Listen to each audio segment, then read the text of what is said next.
2 o'clock. We could all rise for a moment of silence.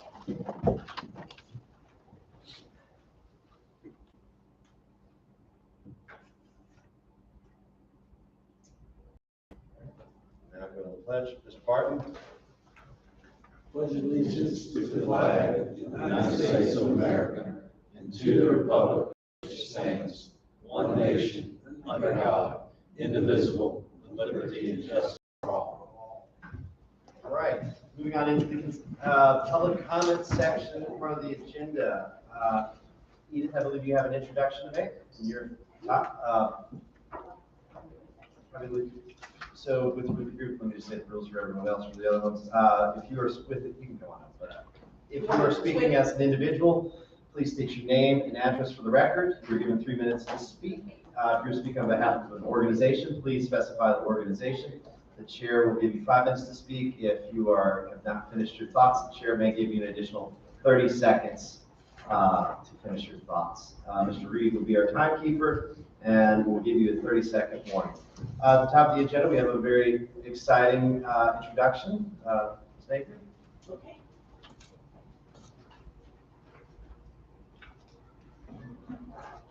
Hello, everyone. As you know, I'm Edith Napier, West District. Before the introduction, one quick thing. I want to remind the board of Juneteenth on the 18th, which is Sunday, starting at 3 o'clock at the Heritage Center. Also, one comment, I urge you to urge VDOT to cut the grass on the southern end on Route 29. The grass is tall and presents a danger to those crossing over from the northern lanes to the southern lanes or vice versa. It appears that the southern end of the county is underserved. Mr. Porter and Mr. Barton, we would appreciate you driving down, just looking, it's really tall grass in that area. Now, the special introduction. Special thanks to the Board of Supervisors that supported the retirement celebration of Andrew Rose, former Director of Nelson County Social Services Department, after 40 years of service to the citizens of Nelson. Thank you collectively, and thank you individually. As chairperson of the Nelson County Department of Social Services Board, I come before you to introduce the some and to present the others, the new Director of Social Services for Nelson County, effective May 22nd, 2023, Mr. Brad Burdett. Mr. Burdett brings with him years of social service experience from Roanoke City Department of Social Services, Powhatan Department of Social Services, and most recently, Appomattox Department of Social Services. Mr. Burdett is well versed in all aspects of social services, and our board looks forward to him leading the Nelson County Social Services Department to the next level. Mr. Burdett lives in Nelson County and is married to Jeanette Burdett, and they have 2 children. Mr. Burdett.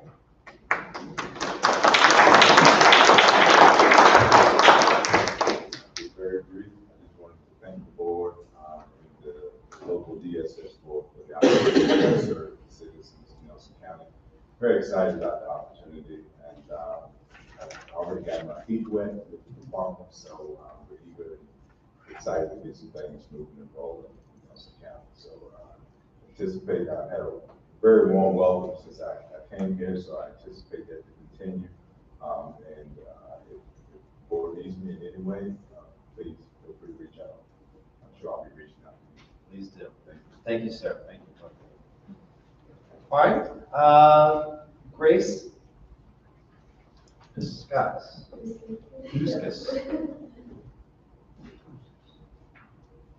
Hi, everyone. So I'm Grace Puskas. I work for Blue Ridge Medical Center. I'm the community health worker here. Recently started in November.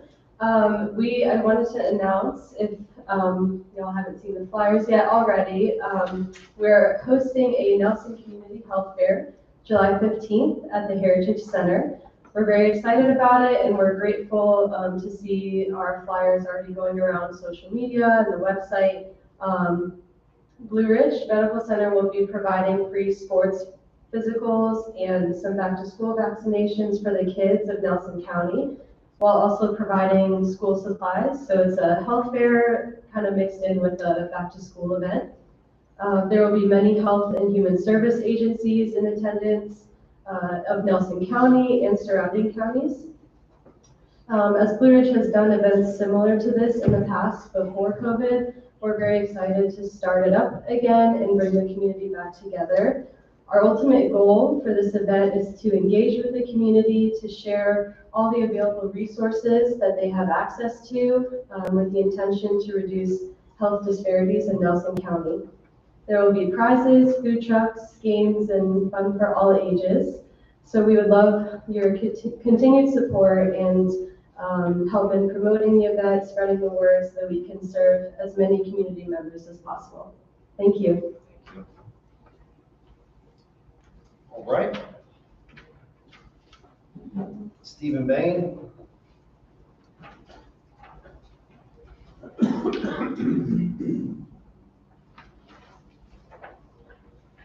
Stephen Bain, 620 Farnham Climb, Ellisburg, Virginia. This is to provide feedback regarding the FY24 county budget. I'm concerned at the amount of capital expenditures that the county will need for infrastructure needs beginning soon. Residents need to have confidence that our board has effectively planned for these infrastructure needs, including when they will be needed, what they will cost, and that they are fully funded. I am concerned that the recurring contingency reserve totaling $500K is materially too low. Again, residents need to have confidence that our board has planned effectively with fiscally responsible reserves. I'm concerned that you are missing an opportunity supported by residents to increase the TOT rate from 5% to 7%. Yet you acknowledge public sentiment to place limitations on and effectively manage short-term rentals. Furthermore, the increased revenue would be a very efficient revenue source to strengthen the weaknesses in the proposed budget. I'm also concerned that you're missing an opportunity to reduce the real estate tax rate for FY24, keeping real estate tax revenue flatter for residents who have struggled with inflation, spiking interest rates, and resultant economic slowdown. There are a number of other counties that have focused on providing such relief for residents. Even Fairfax County, one of the most fiscally irresponsible counties. I'm concerned at the lack of evidence that you performed detailed diligence regarding the budget request regarding the public schools. I support our public schools, and it is important that the board confirm that the budget request is fiscally responsible and truly what is needed. The proposed 5% compensation increase for county employees is very high. Residents need to have confidence that your diligence with pay studies truly warrants this level across the board increase. Comparing to other neighboring counties is of no value and offers no justification for residents. I'm also concerned about the county's debt facility in light of severely increasing interest rates. We have experienced a severe economic downturn over the past 2 years, with inflation, rocketing interest rates, and abruptly slowing economic growth. Residents need a fiscally responsible financial plan managed by a fiscally responsible board of supervisors. Thank you. Thank you. Bill Piercy.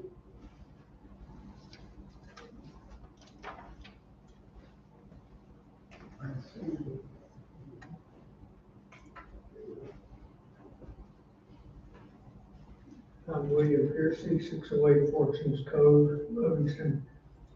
I just want to say thank you for putting the post on Facebook for comments about the road situation and what VDOT might do to improve it around here. I guess I would start with echoing Mrs. comments about cutting grass, but I don't think you really need to know about that. You don't cut the grass directly, one or the other. I'd like to start with the 3 areas that I feel like we need to extend the left turn lane deceleration for making those turns off of Highway 29. And the first one is coming south on 29 as you enter the village. Make a left turn on what they call north side, would be Front Street right there. That left turn lane is entirely too short, and folks coming over the hill, you don't hardly have chance to get off the road before they run up the tailpipe.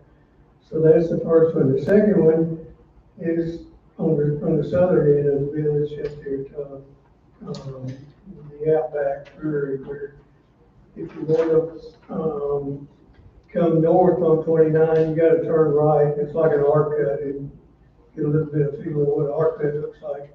You have to turn right and then cross over, and then make a U-turn to come back around. So that would be my second one. They just got to improve that and just make it a little safer.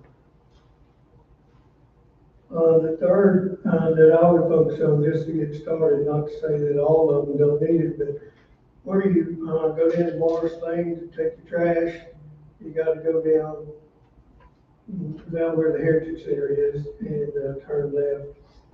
Cross the road, and then you end up on the other side of the road, off the road, you know. So that needs to be took care of.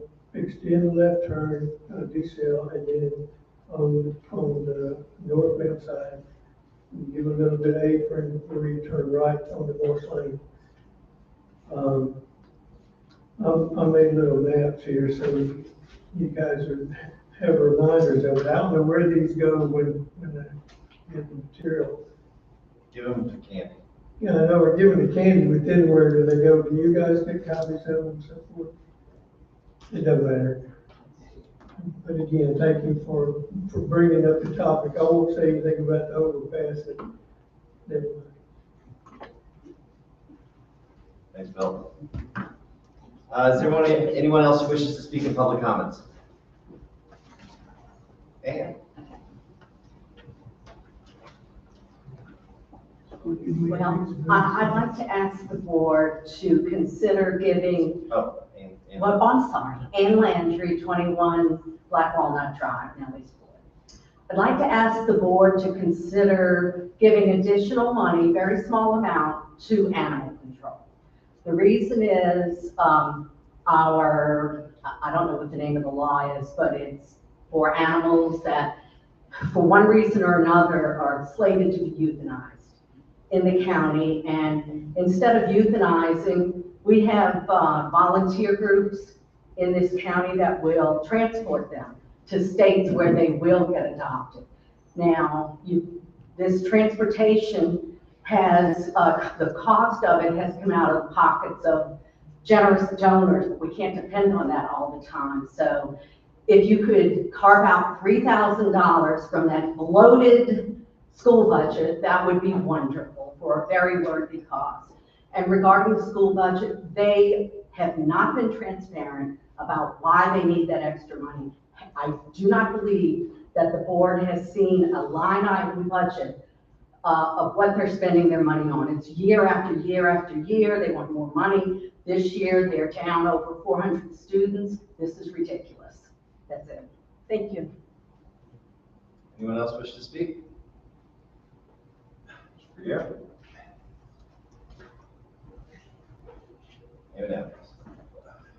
Here, 187 Jack's Hill Road, Roseland, Virginia. It's come to my attention over the years, the road going from Fleetwood School up, directly up the hill to the transfer station is loaded with refuse, tires mainly, and I'd like to see the county take care of this in some measure. I don't know if you have to talk to the court system and get those people who do community service work to remove them, but there is a good amount of tires up there that should be removed by someone. I think it's up to y'all to decide who needs to do it, but I think it needs to be addressed. Thank you. Anyone else wish to speak? Hearing none, we will now close the public comment section of this agenda. Before we go on to the consent agenda, I wanted to bring up moving the budget adoption, budget appropriation to the top of new and unfinished business. I talked to Mr. Reed and Mr. Carr. I just think it would be advantageous for us to get that out of the way out of the other 7 items. And that way it can be at the forefront of our minds. Is the board okay with that? Mr. Reed, Art, Mr. Harvey, Mr. Barton? Okay, great. So just make a note of that, and staff, if you could remind me. Moving on to the consent agenda, do we have a motion to approve as presented? So moved. We have a motion from Mr. Parr. Is there a second? Second from Mr. Barton. Is there any further discussion? Hearing no discussion, we will do a vote by acclamation. All those in favor say aye. Aye. Any opposed or abstentions? Hearing none, passes unanimously. Moving on to resolution Earl Hammer Jr. in Jimmy Fortune Day, R 2023-38. Mr. Hammer played, and of course Mr. Fortune as well, played very critical roles in Nelson County, and both how they're brought up and the manner in which they live their lives. And we have an event coming up here soon. Woody, could you mind saying real quick a little bit about this event before we read the resolution? Thank you. I'm Woody Greenberg, 377 Cattleman Lane, Arrington, and I'm representing the Nelson County Historical Society's Board of Directors. As you may know, the Nelson County Historical Society is planning to unveil larger than life-size bronze statues, I've been told they're heroic, of Earl Hamner and Jimmy Fortune on Saturday, July 8th at Oakland Museum. These statues are being donated to the Society through the efforts of a longtime fan of Jimmy Fortune named Lyndon Cook, who has commissioned other bronze statues of well-known people. When approached with the idea of the statue, Jimmy asked the fan to honor Earl Hamner as well.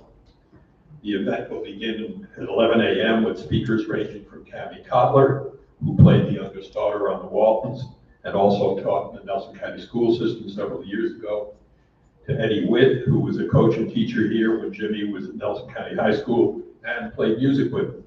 Mr. Witt is a music historian and will speak about Jimmy's place in music history in the United States. We want to invite you, Jesse, the chair of the Board of Supervisors, to speak as well.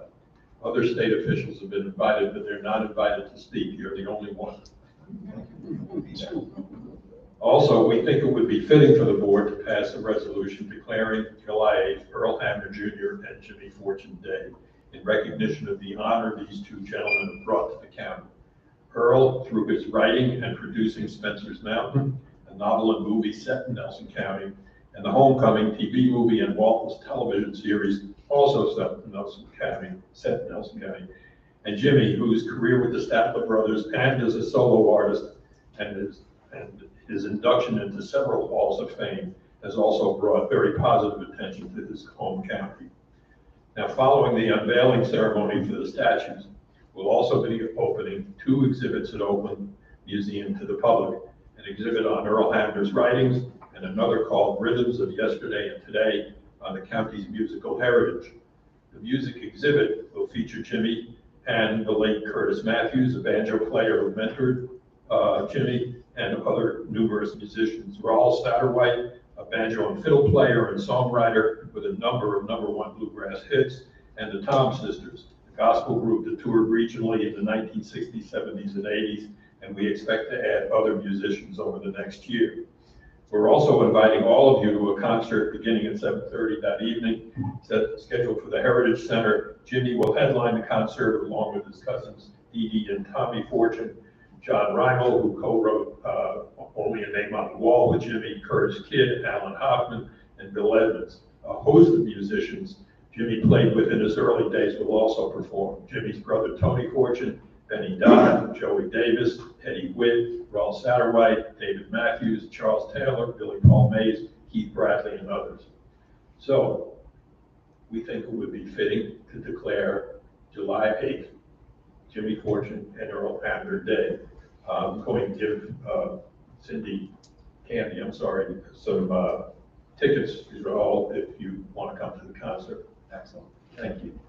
Passes on over there. So at this time, we do have this resolution, and I will read this off. So this will be a motion to approve resolution R 2023-38.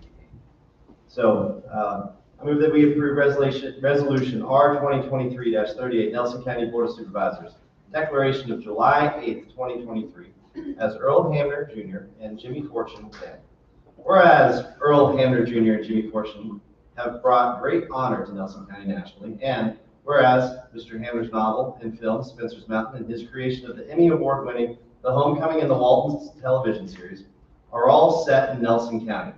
And whereas national recognition of Mr. Hamner has brought thousands of visitors to the county to see his boyhood home, a museum dedicated to the Waltons and other business enterprises associated with Mr. Hamner's contributions to American popular culture.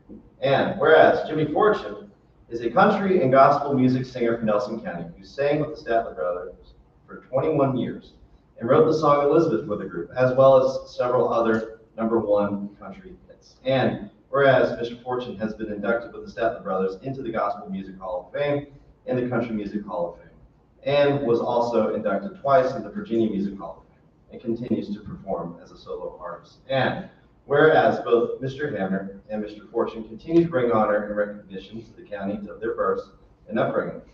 And whereas the Nelson County Historical Society has arranged to honor these two Nelson County citizens with life-size bronze statues at Oakland Museum. Now therefore be it resolved that the Nelson County Board of Supervisors hereby declare that Saturday, July 8th, 2023 be known as Earl Hamner Jr. and Jimmy Fortune Day. That is the motion. Do we have a second? Second. Second, Mr. Parr. Is there any other discussion? Hearing none, we'll do a roll call vote. Mr. Harvey? Yes. Mr. Martin? Yes. Mr. Parr? Yes. Mr. Reed? Yes. Mr. Rutherford? Yes. Thank you all. Thank you to Mr. Hamner, Mr. Fortune, and we look forward to seeing you all at that July function. So, thank you, Mr. Greenberg. Thank you. All right. Moving on to presentations. Yeah. What he's talking about, these people, reminds me of something. In the last week, 2 citizens of Nelson County died, both called John. And one was Johnny Robertson. Johnny Robertson was a horticulture teacher at the high school for decades. At a time when Nelson County was primarily an agricultural place. At his funeral this week, 2 of his granddaughters read an essay that he wrote about Nelson County in 1957, which I think was the first year that the high school graduated people. And for this 50th anniversary in 2007, Johnny wrote an essay which described what Nelson County was like in 1957. And he talked about Front Street, about people coming with their cars down Front Street, being proud of going to the movie theater. And it was a wonderful essay. And I think you could find it rather long. You could find it on what's it called Facebook. Yeah, sorry. The other, and Johnny was a real Nelson County person. The other John was John Martin. John Martin, I think without a doubt, John Martin attended more high school sporting events than any other person in the county. He coached young people, but he also participated in recreation sports for so many years. He was one of those people that bound us together as a county. And he worked for the county for years, in maintenance department for years. And he was a wonderful person that drew people together. And I just thought I would recognize these 2 people. Thank you. Moving on to presentations, VDOT report. So, I went on social media yesterday. And someone said it could be a mistake. And I asked the community at large what the problems with roadways were. And I got a varying number of responses, and some I want to communicate later. But definitely mowing was something that was emphasized. Y'all have a schedule? Well, we have been mowing secondaries. We started mowing 4-lane primaries, 29, yesterday. They are up near Woods Mill right now, mowing. We will mow, stay on until we finish 29, then we'll get back on. secondaries and 2-lane primaries. I was up there today and there was a bad accident in one, and I worked some up there just about 11 o'clock. So, and I'm mowing right now, took the rest of the day off as far as mowing. But it is our intent to, we should have the 4-lane mowed by the 4th of July and hopefully get back on it. In some of these other areas. I know, I saw a lot of those comments. I had a friend of mine send them to me. I understand their concerns. We we can't be everywhere at once. And we started going secondaries the 1st of May to get out ahead of it. Not making excuses, but,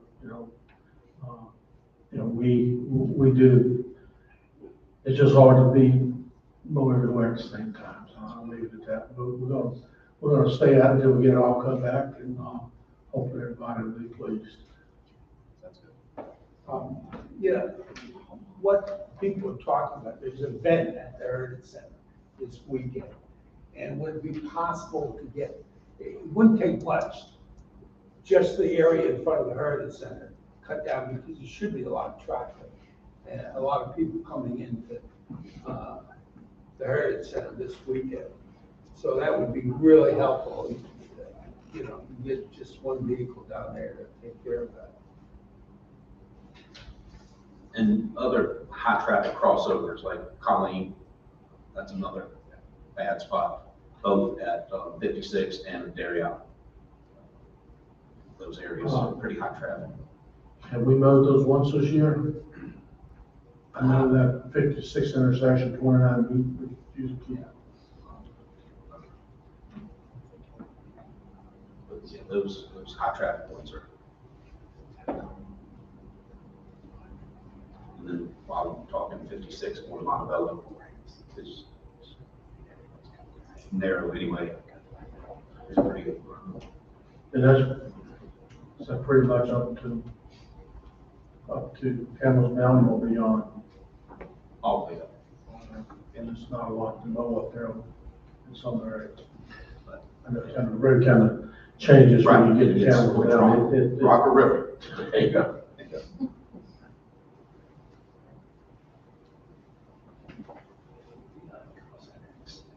Do you have anything we got to report today? Yeah, got a few good things to report. It ain't all bad. You like it?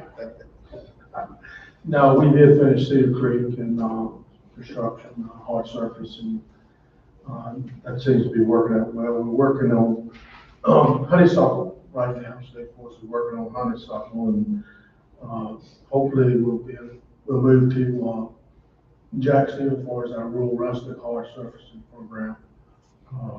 Hopefully get in there about early July.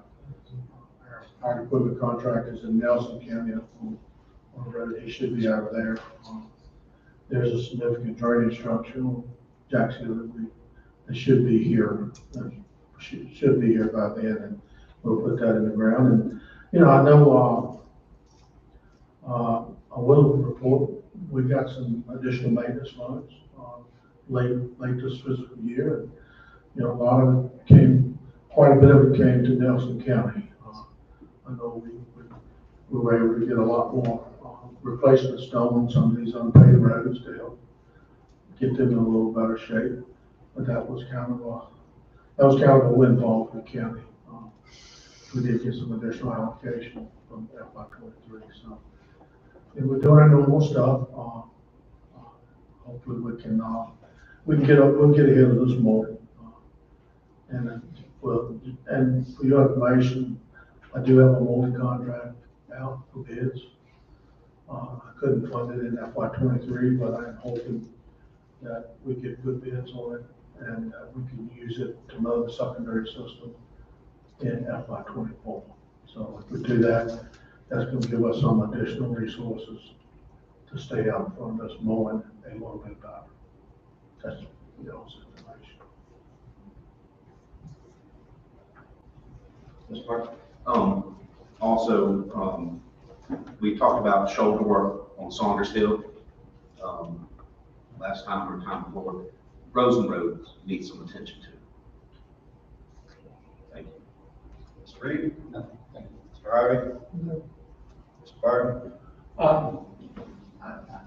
I got a call from a guy from Gladstone, and it is a question, and he said that if the board designated you're familiar with the little town of Gladstone, right?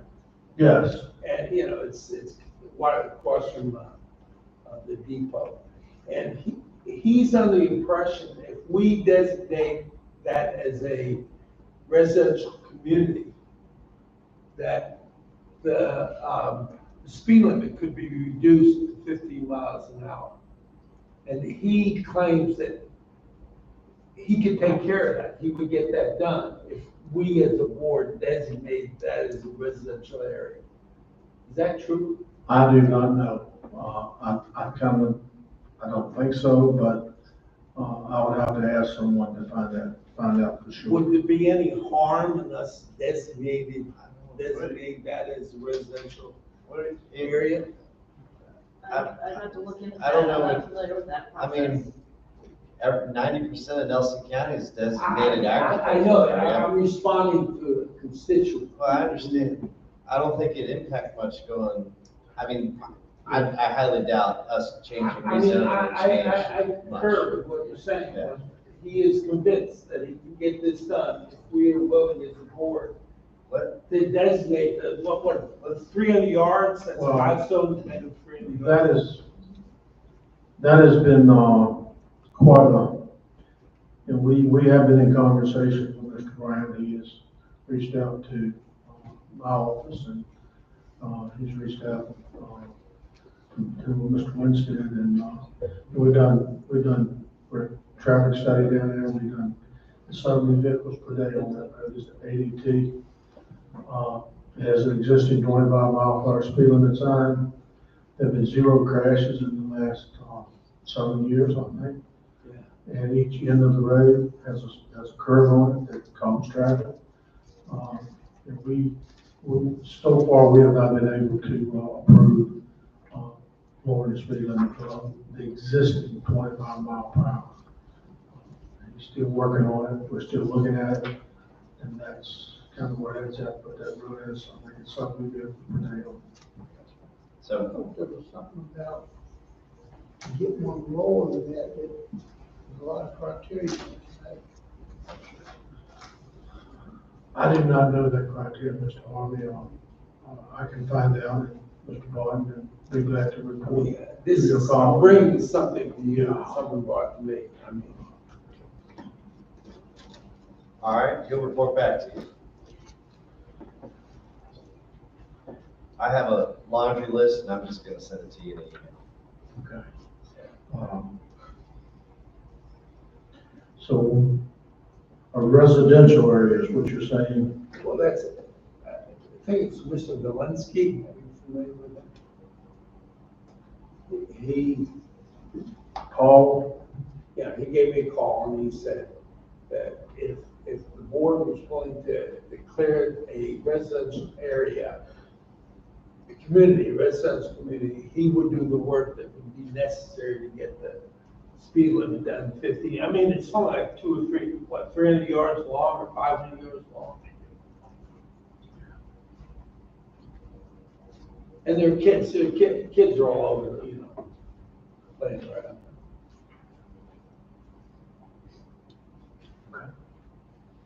Anything else? We have, other than the Livingston signs, do you think that's a fit in place at those intersections in the right of way? Is there any code that we need to look at? No. Wherever you want to put them at. What is the sight distance from the edge of the road to the right of way? Probably with, Yeah. I'm not sure. It's probably down here on the bypass, it's probably 55. So I was thinking from the edge, not the center. Center. Center. Center. Should be monuments out there, Jesse. Okay. Should be monuments out there. Okay. Great. I do have one more thing, and, in light of the Facebook, I want every board member to know, and just a helpful tip, anyone can call our 1-800 number, 1-800-367 road, and report any road condition 24/7. And it's a very efficient way to report a concern, because when our TLC operator takes that call, they direct it immediately to the right area and the right person. And you can do that anytime. You don't have to wait once a month to see me and give me a concern. Isn't there a method online as well? You can do it I believe online. there's an online method. I've just got one of you. Yeah, I mean, I'm fine, obviously when you put something out there, you get a lot of responses, and I'm fine with that. I mean, I've looked at a lot, I mean, that's good. We want feedback from folks, but you do not have to wait once a month at a board meeting to send us a concern. So that's kind of Awesome. what I leave you with. We will gladly put that out there. Yes, sir. Thank you, Jeff. Robert, thank you guys. Any other questions for Robert before he leaves? Great. Safe travels. Moving on to Firefly report. Gary.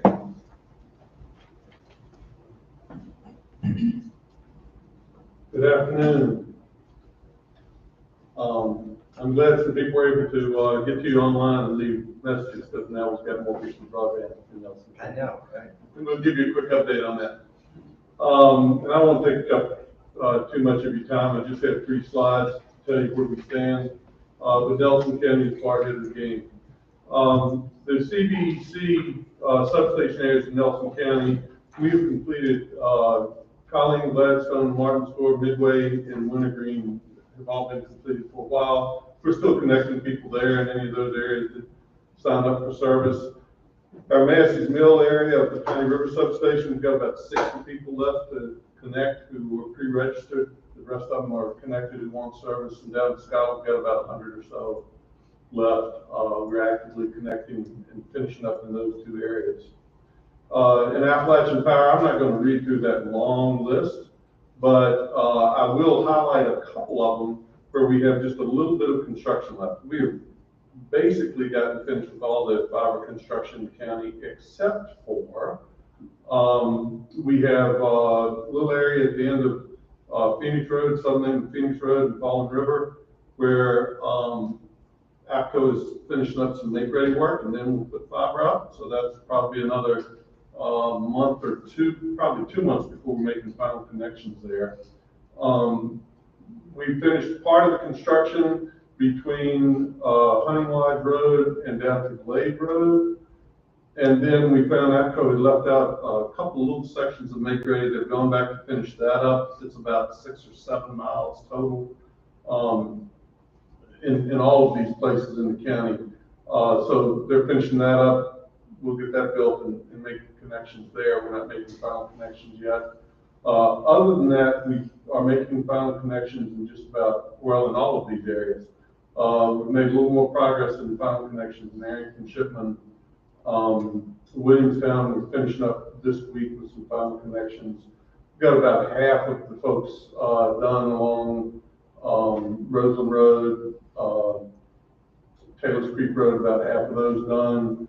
We still have a good number to do at Buffalo Mines, Henderson Store, and Cow Hollow up at the west end. Going up Piney River, where the county lines switch back and forth, which comes out of our Temperance area. We've got about 100 folks still left to connect, and about 50 of those are probably in Nelson County. So when you total them all up, we've got about 850 folks left to connect. Most of those, the construction's done, except for that last 7 or 8 miles of construction that's being finished up and spliced.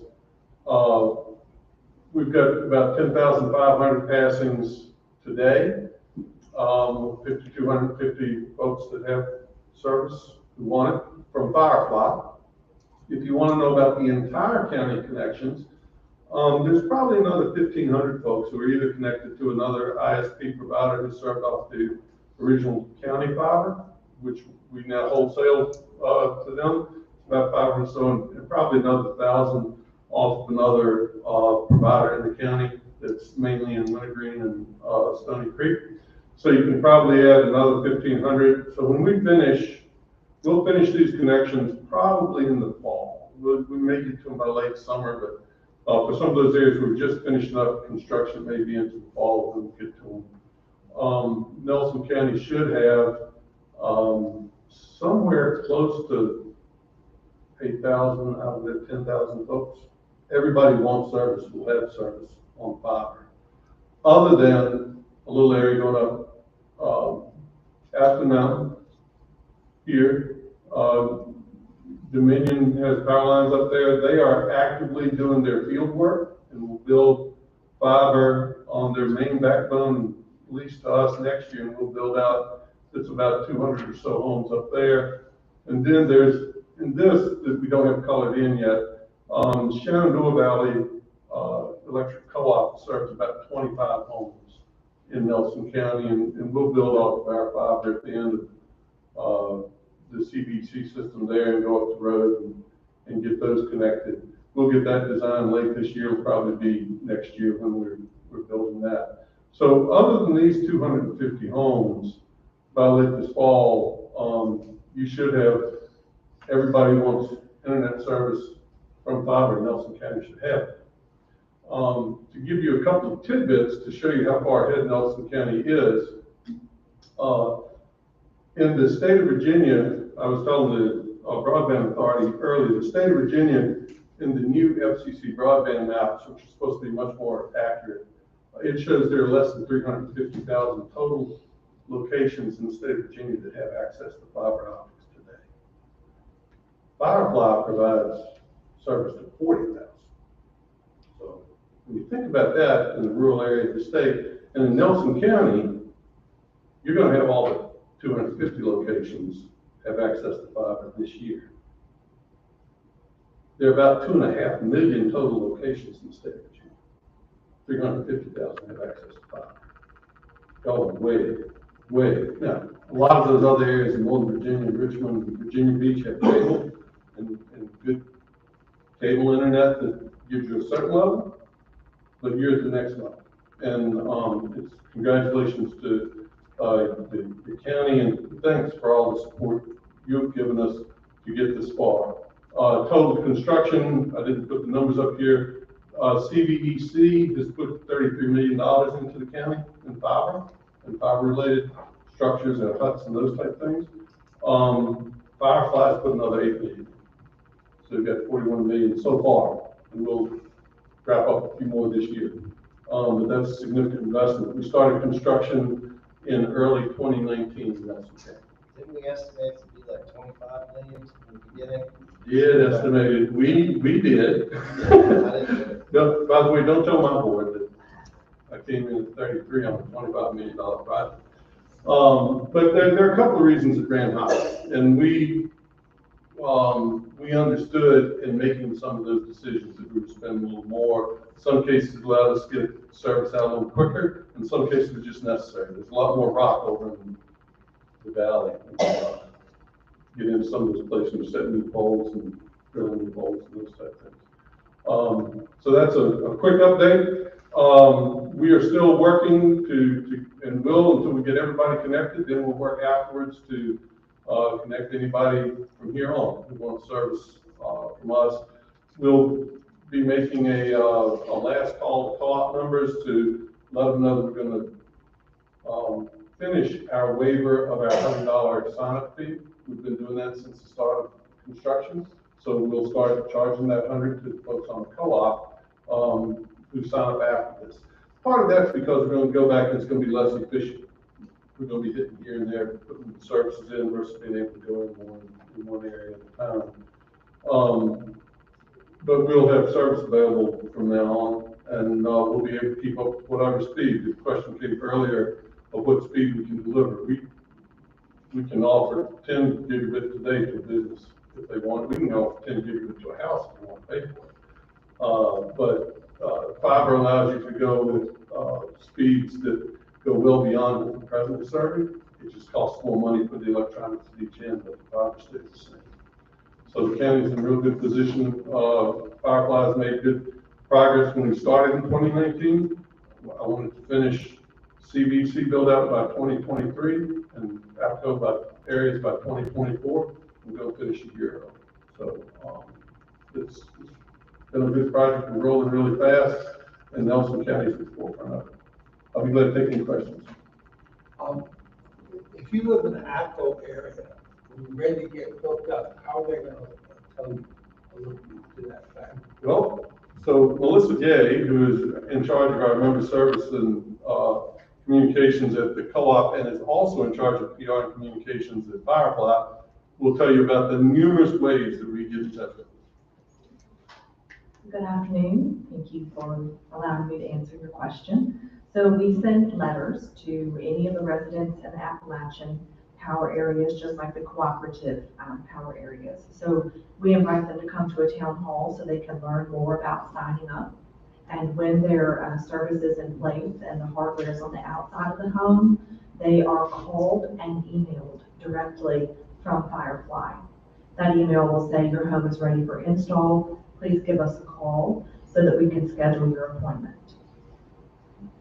So lots of folks come home and find a new, we call it a NID, a network interface device on the outside of their home. It's near the phone box. If you have a landline, it looks similar to a phone box. It'll be near your electric meter. They come home and they see this new piece of hardware on their home, and in 99% of the cases, that means it is ready for you to call and make an appointment. So if you beat us to the punch, and you get your NID on the side of the house today, we would call you tomorrow. We would get your information first thing in the morning.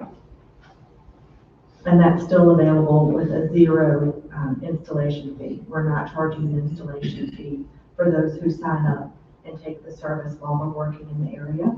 So that service is still free. The hardware is still provided free of charge, no contracts, symmetrical up and downs, and unlimited data. It's my Firefly plug. Couldn't do without it, sorry. And the same price we started with. And the same price we started with, no ups and downs. There you go. Now we finished our sales pitch plus our update. Anything else you need? Are your maintenance crews and your installation crews the same people, or are they different?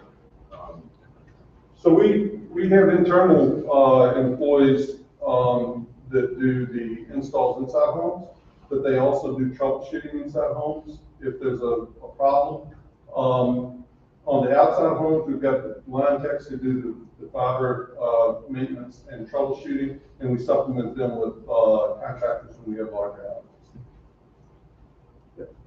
So it's kind of two different skill sets. Some folks who are out on the poles and bucket trucks, some who are in pickups and working on the inside. So pulling somebody for an outside service issue, pull somebody away from new construction, basically. We don't do much of the construction itself, just about all of that we use contractors. Okay. So we don't pull them away.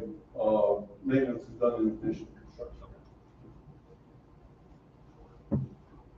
Any other questions? Hearing none, thank you all. Thank you. All right, Callawhill. Hey, man. You said you shaved off $2 million, right? We're working on it. Right. I'm Jeff Stodgel, I'm an architect with Beginning Architecture. Good afternoon, Mr. Chairman, members of the board. Since April, we've been out in the field. Timmons group has been doing a geotechnical study. They performed 15 soil borings to get an idea of where the rock is across the site. And this was a step of trying to determine whether we're going to have to deal with rock during construction or not, and how much, if that was a factor.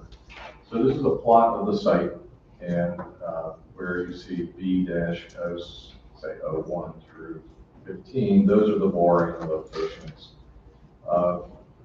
For reference, To the right. which button is it? You trying to do the laser pointer? It's the red line at the top. Yep, it's coming. There it is. Okay. All right, so for reference, this is Callawhill, and obviously up is north, and the top of the highest elevations are on the left side here. So basically, this produced good news, we think, for the project. the middle of the site is mostly filled. Now, I think anyone familiar with topo probably would have recognized that based on the distribution. A flat spot up here, and you know, there's some accumulated fill in this area. On the low side, we hit rock about 10 to 18 feet down, and then on the upper slopes of the site up around Warren 9 and 5, it's pretty close to the surface. In this area, we anticipate the building pads and parking lots are most feasible, and we reach reasonably good stiff soil 4 to 6 feet down. So it appears to us that the middle of this site is very developable, and we don't anticipate a lot of rock removal. The extremities, and I don't know if you have the other slide. It's next page. All right. So I've turned the diagram a little bit here, and all right, so north is to the right now. These areas that are shaded are steep slopes, and we really feel we have to stay away from those. To develop in those areas is going to require retaining walls and spending for infrastructure to make use of them. So trying to use the middle part of the site here is the goal. And that leaves us with a viable strategy of coming in off of Callan Hill, coming up at a reasonable grade, and then reaching our parking areas in a consolidated area, sort of area in the middle, and then ringing the buildings around it. We think that's the most reasonable first stage approach to use the site. They're in these blue labeled areas to the left, in the middle, and over here. Those are also developable areas of the site, so that if you wanted to put additional buildings up there or additional parking, those areas could take it most easily. Trying to get further up the hill is going to be a more expensive undertaking. So what I came to report today is the preliminary results. We should have a full geotechnical report available to you by July 1. And I think the next step here would be to look to start the design, to try to figure out how to move forward, confirm the site construction budget. So that's one of, I think, the big unknowns. The engineers will need to start their design in order to make progress on figuring out, how much will stormwater solutions cost, and what are the actual utility connection costs. We do feel the entrance road from Food Lion on into the site needs to be improved. So we'll need to figure out what the cost of that's going to be. So I think getting at the, is there savings here? We do think that this strategy can consolidate the construction a little more into the center. And if we pursue that, the developable, or I'd say the actual construction site area could be less than we anticipated before. So that's, given that the site work is about a quarter of the cost of the project, that's one of the first areas we want to go at. So that's where we are today. Any questions? I'm sure you met our new guy, right? We did. Yeah. Earlier today. Yeah. He said you could shave off a few more $1 million if possible. We'll shave as much as we can off. It ain't cheap, is it? And you don't suspect in the coming 12 to 24 months that any major modifications to the cost will go down demand-wise? We don't see it. I don't see the environment improving. Input inflation has leveled off. Sure. What we haven't seen is any reduction in the construction cost side. It's in places, but there are other places where it's still going up. It's mostly being driven by this labor problem that we have right now. And There are folks out there in my industry who pray for a recession. I don't pray for a recession, but it takes a recession sometimes to push some of the cost out of the market. So I don't think things are going to get substantially better.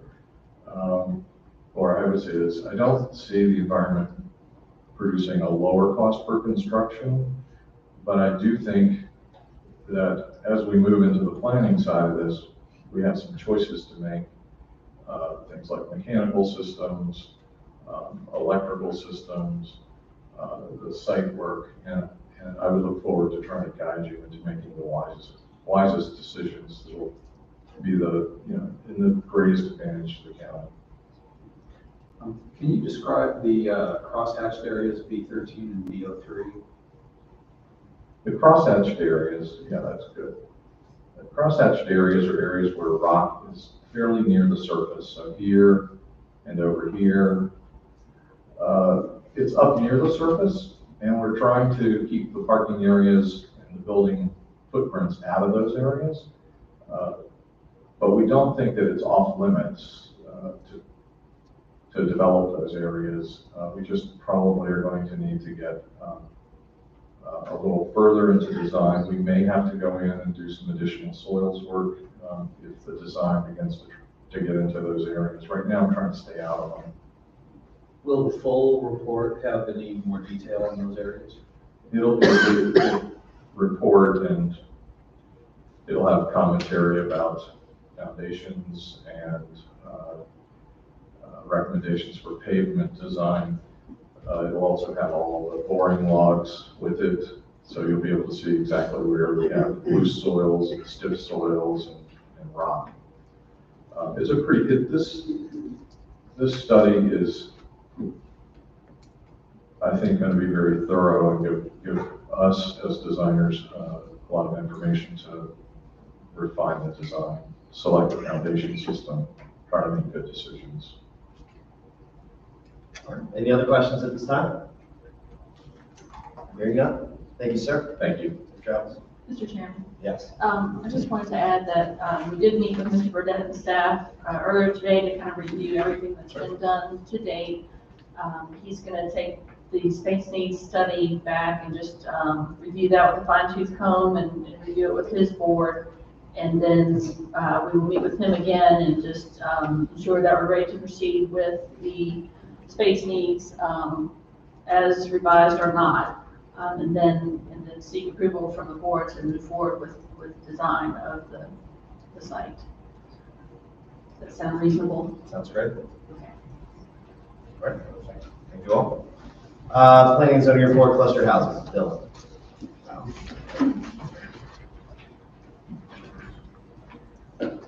Planning and zoning department met with developers in October 2022 that were interested in cluster style housing development with a proposed higher density than is currently allowed by Nelson County zoning ordinance.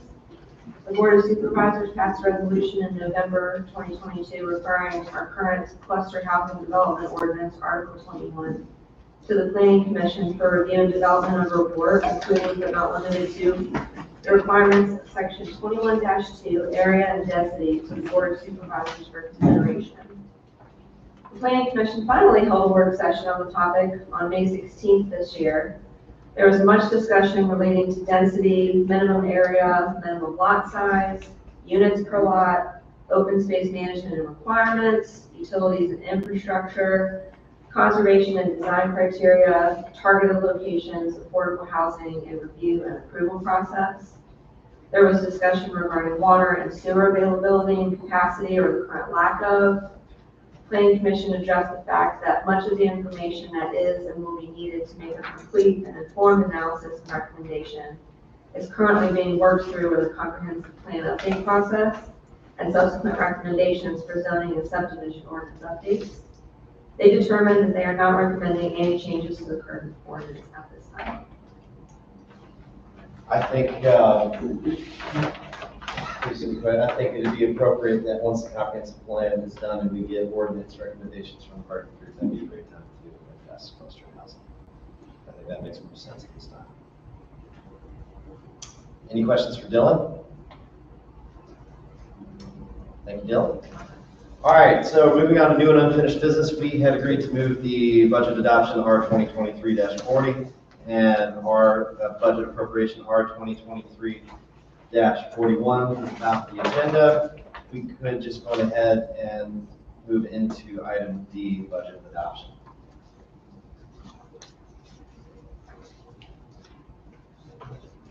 Good afternoon. Each of you has in your packet, and as is being shown on the screen there for the public, an adoption for our budget, a resolution for the adoption of the budget as presented at the May 9th public hearing. There have been no changes since that hearing, and no changes subsequent to the following workshop with the board after the hearing. The FY24 budget presented to the Board of Supervisors at the public hearing and held on May 9th is balanced. The general fund revenues equal the expenditures at $50,222,334. All funds are balanced within the FY24 budget, the total budget being $93,052,486. And again, no budgetary changes have been made since the public hearing on May 9th. As regulated by the Code of Virginia, subsection 15.2-2506, the budget public hearing is required at least 7 days prior to the budget approval. And this is also explained further in subsection 15.2-2503. The budget public hearing held on May 9th more than adequately meets this requirement, with allowing today as being an opportunity for the board to make a decision on the budget. There were other highlights that were also noted, but I think the board has already been well aware of these. If there are any questions, I'd be more than happy to answer. Are there any questions for Linda at this time? We're talking about the budget.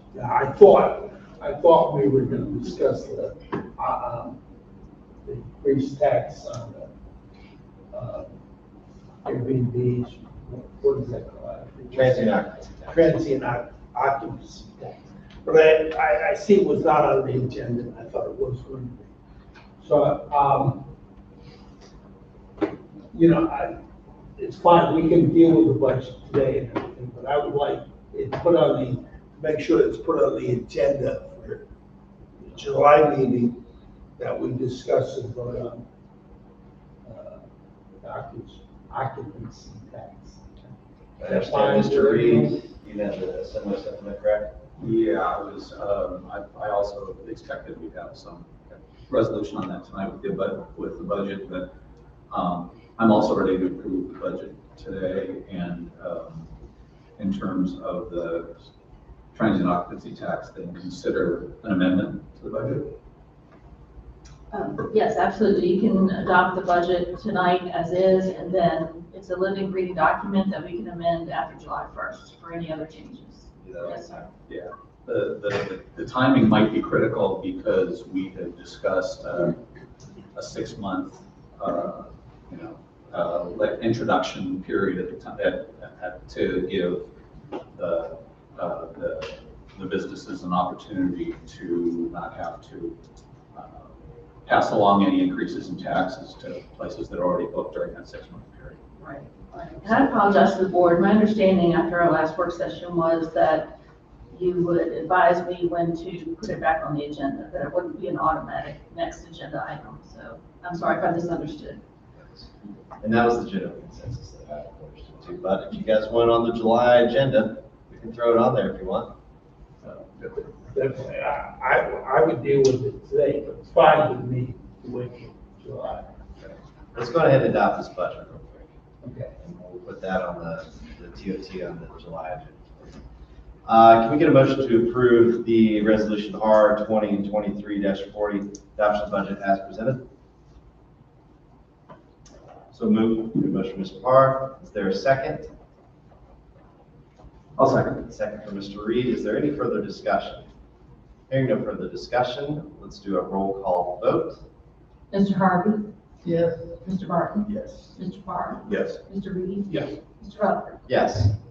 Then the second most important part is the appropriation. of our budget, which is R 2023-41. Is there anything else you need to add about that? No, the appropriation reflects exactly what was decided in the budget itself, through all of the different workshops and so forth, and it is identical to what was presented in for the adoption itself. Can we get a motion to approve resolution R 2023-41, fiscal year 2023-2024 appropriation of funds? So moved. Motion from Mr. Reed, is there a second? I'll second. Second from Mr. Barton, is there any further discussion? Hearing no discussion, we will do a roll call vote. Mr. Harvey? Yes. Mr. Barton? Yes. Mr. Carr? Yes. Mr. Reed? Yes. Mr. Rutherford? Yes. Okay. Another budget year down. Congratulations. Did it last minute. And this was Linda's first budget, and she did a great job. Seriously. Definitely a great presentation over the last couple of years. Let's go back to item A. Nelson County Service Authority request to amend Articles of Incorporation, R 2023-39. Candy?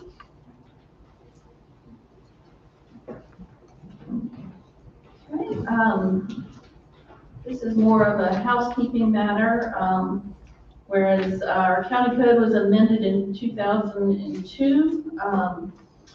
However, the newly adopted articles of incorporation were not sent to the SEC as they should have been, and administration was advised to do so by Mr. Payne, but however it fell through the cracks. So we are revisiting this by asking the board to conduct a public hearing that would amend the Articles of Incorporation of the Nelson County Service Authority. We had in practice had 5 members, 1 appointed from each district from within the county. And this public hearing would be to amend those Articles of Incorporation formally as such. And we are asking you all to adopt Resolution 2023-39, which would authorize a public hearing for August 8, 2023 at 7 p.m. Section 15.2-5104 requires the public hearing notice be at least 30 days prior to the public hearing. And that's why we have August 8th as the proposed date. All right. Any questions? I believe, when you say it currently states 4 members, you need to have the 5th one. No, I believe it currently has 5. At one point, it had an additional member for the Wintergreen community. Right. But that was amended to just be, to remove that and have the 5 members of the district. Okay. Of each district. All right. Can we get a motion to approve resolution R 2023-39? I move we adopt resolution R 2023-39, Nelson County Board of Supervisors authorization for a public hearing for an amendment to the Articles of Incorporation in the Nelson County Service Authority. We have a motion. Do we have a second? We have a second from Mr. Harvey. Is there any further discussion? We'll do all those in favor say aye. Aye. Any objections or abstentions? Moving on. Thank you so much. Have they had their 8 a.m. public hearing yet? No. When is that? That's this Thursday. Thursday at 8 a.m. 8:30. But it'll be the first thing. Yeah. All right. Moving on to LVFD reimbursement request for generator in China. Candy and I guess Danny.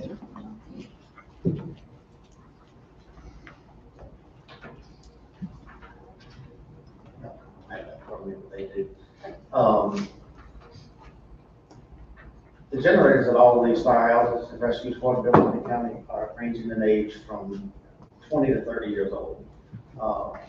We've replaced a couple at Manjana, the board reimbursed for that a few years ago. We're working, John Atkins and I currently have submitted a bid, grant proposal through the Virginia Department of Emergency Management to get them all replaced in the county with the exception of 1 degree for the price of 1. We haven't been awarded that yet, but we're very hopeful. In the meantime, this winter, the Manjana generator, we've been throwing money at it for years. It finally failed. We sent the people down to look at it, unless we were going to invest about $4,000 in a generator that was a 1991 model. After all the other problems we had, we decided that we had to replace it. It was brought up at the council meeting. We ordered the generator. Bruce Ward, who we all tried to work with, man, did the work. We couldn't open the doors. Our heat was in question. The only thing we could do is they would call us if the power went out. We'd have to go and try to get the generator started. And then when the power came back on, we'd have to go cut it off. Nothing was working the way it was designed to work. So it got to a point where we were not going to put any more money in it. Therefore, it was ordered and replaced. So it came in with a price of $11,208. The fire department paid for that. Because that's an evacuation shelter in an emergency building, we were asking for reimbursement for that generator. I guess this went before the council, right? The council was aware of it, but it was emergency repair, so we didn't have to do a full formal vote, but they were aware that I had to do this. It wasn't a planned exchange, it was an emergency repair. Okay, board, is there any questions or others? Any questions for Danny? So you mentioned a pending grant you applied for? Correct, but this happened before that. Right, so In the it's not gonna meantime, apply to this. John has found the grant through Virginia Department of Emergency Management. We did the paperwork, we got all of the quotes, we sent everything in. We should get, if we're awarded it, we could get as much as $4 million. And that applies to how many generators? It was 11, I think. I don't have that with me, but it was basically every fire and rescue agency in the county, and it would upgrade to full evacuation centers for Livingston, because we currently don't have that. That building is not capable of running at full capacity. We always use it, like this winter, we have to use it if the power goes out, but it's not 100%. If this grant goes through, we will have functioning in Livingston, Rockfish, and Galway will be fully operational buildings. We've never had that this time. And the total of the grant is? 248,000, I think, something like that. Yeah, it was right at 250,000. That's great. But that, unfortunately, this one didn't fall into that because it was already on there.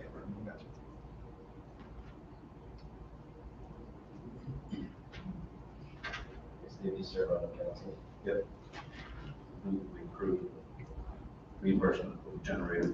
Okay, we have a motion to approve the reimbursement request for the generator at the Winchana Fire Station. Do we have a second? Yes. Second from Mr. Harvey. Any further discussion? If no discussion, we'll do a vote by acclamation. All those in favor say aye. Aye. Any objections or abstentions? Hearing none. Thank you. Okay. And on behalf of Livingston, as the fire chief and also the president of the Emergency Services Council, we really appreciate y'all's continued support. We're all in an evolving situation. We're in a hyper mode of trying to keep up with population and traffic. So, we're volunteer agencies. It doesn't work very well when you have to deal with the same people for money all the time. So, thank you for what you do. Thank you. Thank you. All right, moving on to call attorney's funding request part-time employee extension. Eric.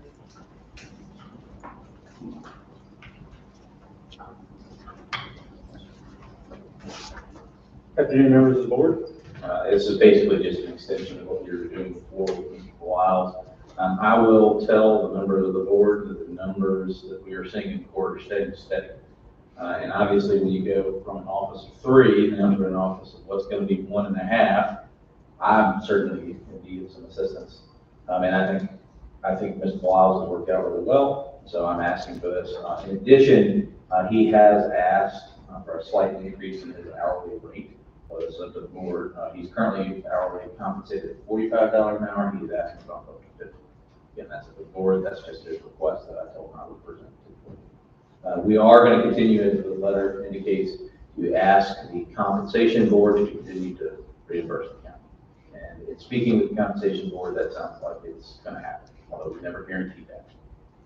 So thank you all.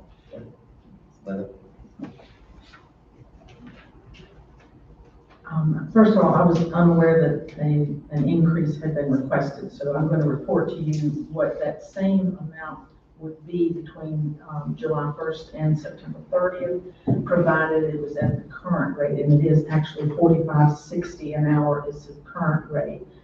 They're anticipating approximately 16 hours per week, and it's a 13-week period of time.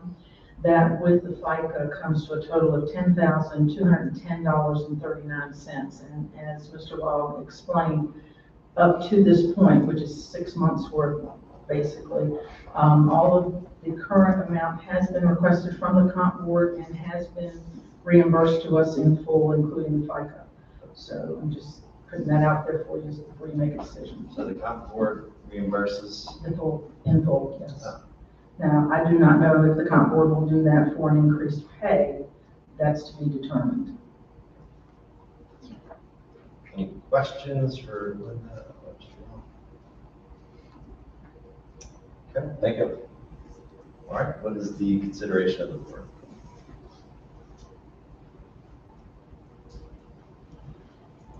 Seems reasonable to me. What else to do? There's nothing else to do, so. Okay. So, Well, I'm 9% raise. Yeah, I was, my concern about the raise is that, that it's not being covered by that it's not going to be, we're going to have to put that money out for that raise. And as you said, it's a larger raise than other that we've kind of granted across the staff lines. I don't know that for certain that it would not be covered. I could get that checked for you before you make a final decision on it, if you'd like to. Does the decision have to be made today about this? Well, his current contract amount and time frame ends June 30th. Well, we could keep his 4560.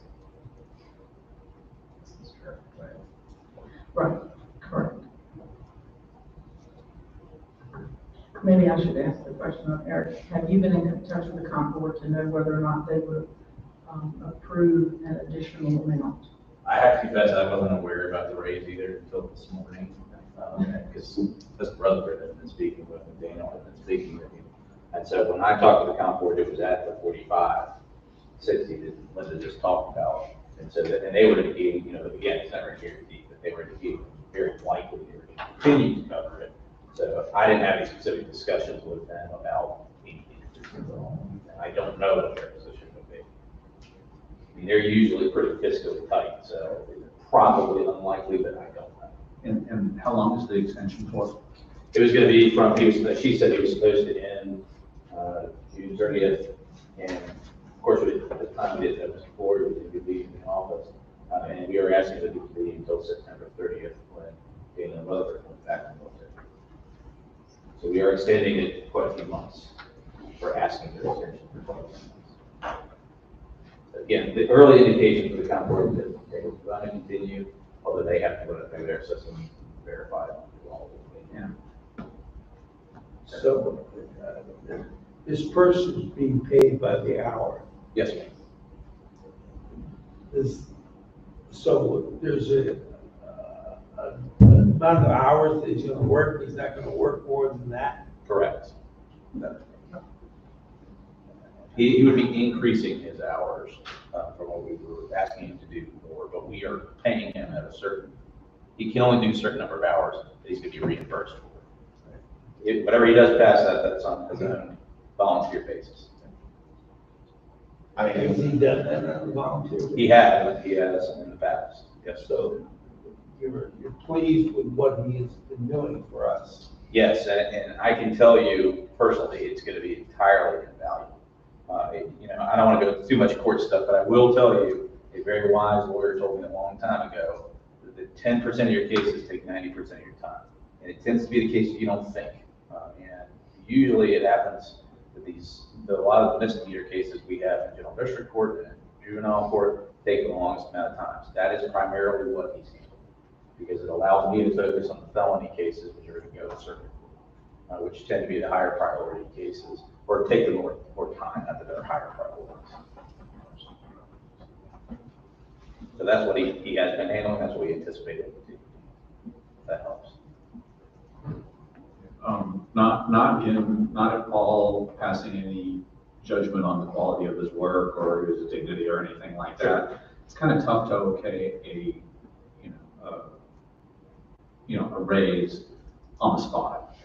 And I understand that, again. And it just seems to me that it would certainly make more sense, at least until we get something back to see if it's going to be covered, to not approve a raise of any sort unless we understand exactly what that might be. And then we could consider what that raise might be, and then it would also give us an opportunity to try to do something that's more in line with what we're doing with other staff. That was actually gonna be my suggestion, you just raised your original question, Mr. Reed, was, I was gonna suggest, let's keep him at the rate that he's at for the time being. We'll try to communicate with the compensation board and get another indication, we can come back to the board and say, hey, this is what the comp board is saying about that. Candy, have it.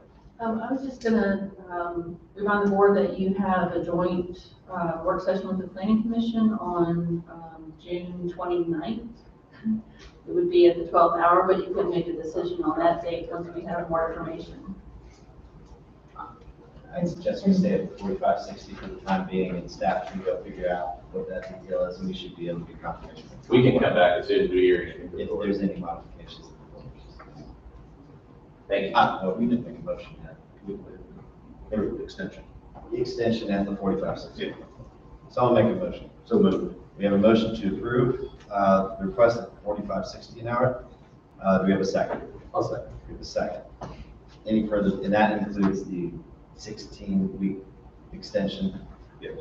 It's a 13-week extension for a total of 3 months. September 30th. Right. Got So through September 30th, at approximately 16 hours per week, averaging out, it'll be no more than that. So the total Got it. at the end. My only question is, since we have approved it at the other rate, we'll be able to get information from the comp board if we are considering a raise as opposed to actually having done it. I can tell you, I have a really good contact with the comp board and, well, here, sure, I should have said that. I can tell you, I have a really good contact with the comp board, and she gives me really unofficial positions.